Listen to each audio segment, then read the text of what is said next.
sugar, butter, salt, almond.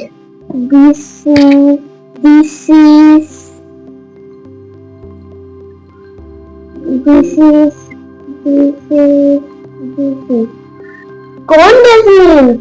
The last is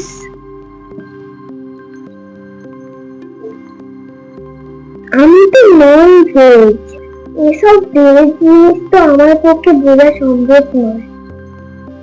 O this is কড়াইশুঁটি। But এই জিনিসগুলো দিয়ে কি হবে আমি তো বুঝতেই পারছি না।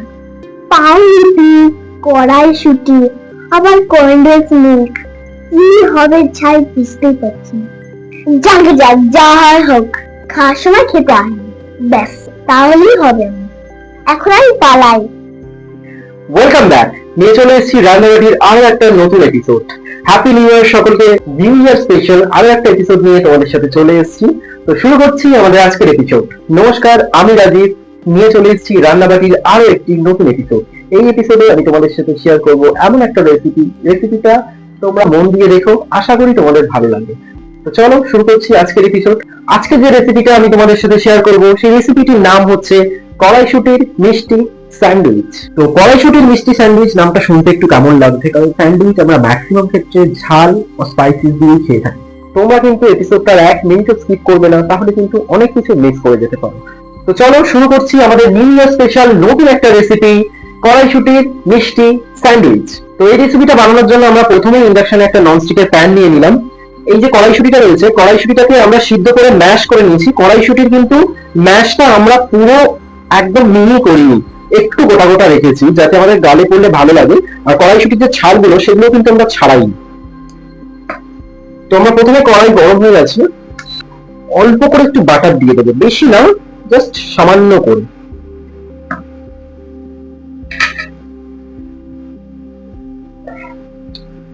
বাটারটাকে আমরা একটু গ্রেস করে নিলাম। এটা ঘিয়ে করলে ভালো লাগে, কিন্তু আমি বাটারের মধ্যে ঘিয়ের ফ্লেভারটা আনতে চাইছিলাম। বাটার দিয়ে পরেও আমার লাগবে।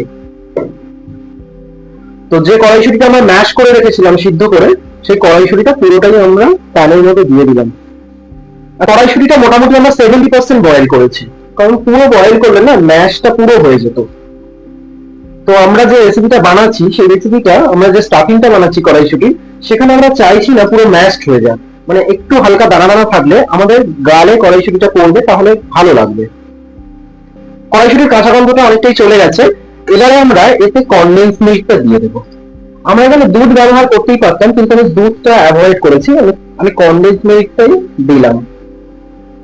আচ্ছা, ডাইরেক্ট কড়াইতে কনডেন্স মিল্ক দিলে অনেক সময় উড়ে যেতে পারে, এবং আমি হালকা করে জল দিলাম। দুধ আর চিনি ব্যবহার করার থেকে আমরা যদি ডাইরেক্ট কনডেন্স মিল্কটা ব্যবহার করি, কনডেন্স মিল্কের তো একটা সুন্দর টেক্সচার রয়েছে, একটা ফ্লেভার রয়েছে, সেই জন্য আমরা আরেকটু জল দিয়ে দিলাম, কারণ এখানে মোটামুটি কড়াইশুঁটিটা একটু হালকা বয়েলড হবে, সেই কারণে।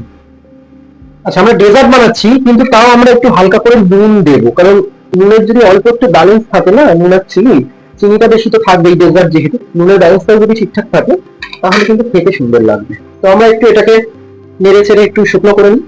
স্টাফিংটা অনেকটাই শুকনো হয়ে এসছে। এবার আমরা এর মধ্যে যে আমন্ড কুচিটা রেখেছিলাম, আমন্ড কুচিটা পুরোটা দিয়ে দিলাম।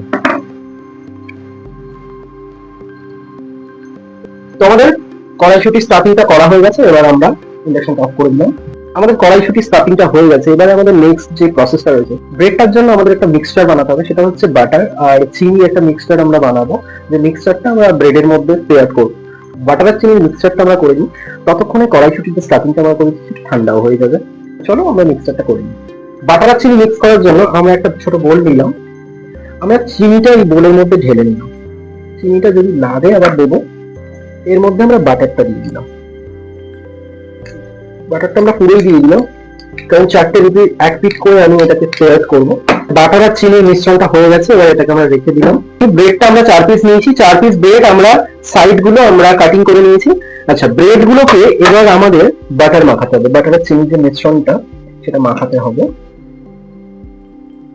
আমরা কিন্তু দুদিকে স্প্রেড করবো না, কারণ একদিকে আমরা যে কড়াইশুঁটির স্টাফিংটা দেবো, স্টাফিংটার যে জুসি ভাবটা রয়েছে সেই দিকটা টানবে। দুটো ব্রেডের গায়ে আমরা বাটার আর চিনি যে মিশ্রণটা সেটা লাগিয়ে নিয়েছি, আর দুটোতে এখন আমরা লাগাইনি। তার আগে আমরা আর দুটো যে ব্রেড রয়েছে সেই ব্রেডের এক পিঠে এই যে কড়াইশুটির স্টাফিংটা করেছিলাম এই স্টাফিংটা দিয়ে দেবো। স্টাফিংটা ভালো করে লাগিয়ে দেবো। ভেতরে নরম একটা স্টাফিং, বেশ ভালোই লাগবে খেতে। আচ্ছা, আমরা আরো একটা ব্রেডে ঠিক সেম ভাবেই স্টাফিংটা দিয়ে নেব। স্টাফিং দেওয়া ব্রেডটাকে এবার আমরা নেব, তার উপরে আমরা চিনি বাটার মেশানো ব্রেডটাকে এর উপর বসিয়ে দেবো। অন্য যে পিঠে এখনো বাটার চিনির মিশ্রণটা লাগানো হয়নি সেটা আমরা এখন লাগাবো না, তাহলে আমাদের হাতে অনেকটা লেগে যাবে। যে তাওয়াতে আমরা দিয়ে এটাকে হালকা করে সেঁকবো, তখন আমরা উপরটাতে চামচ দিয়ে হোক বা বাটারের ছুরি দিয়ে হোক আমরা সেটাকে ভালো করে স্প্রেড করে দেবো। চলো আমরা পরবর্তী প্রসেসটাই চলে যাই। আমরা নন স্টিকের একটা তাওয়া ইন্ডাকশন ওখানে বসিয়ে দিলাম, দিয়ে ইন্ডাকশনটা চালিয়ে দিলাম। আমরা এটাকে কিন্তু একদম লো মিডিয়াম ফ্লেমে রাখবো, না হলে পুড়ে যাবে। এবার আমরা বাকি যে বাটার আর চিনির মিশ্রণটা সেটাকে এই বাকি দুটোর গায়ে হালকা হালকা করে লাগিয়ে দেবো। ব্রেডটাকে দুদিকেই এরকম ব্রাউন করে ভাজতে হবে।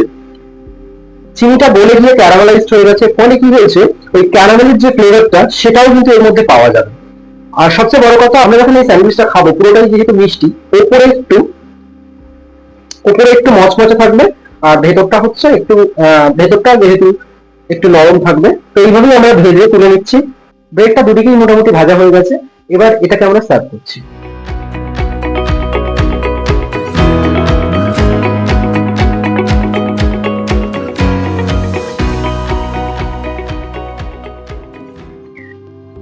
Wow!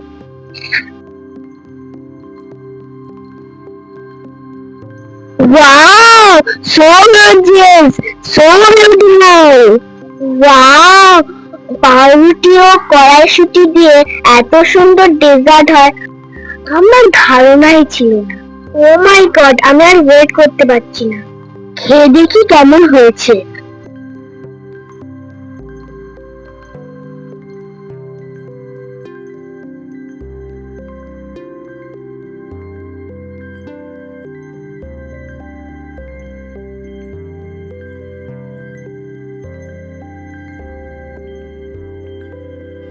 Super, so delicious.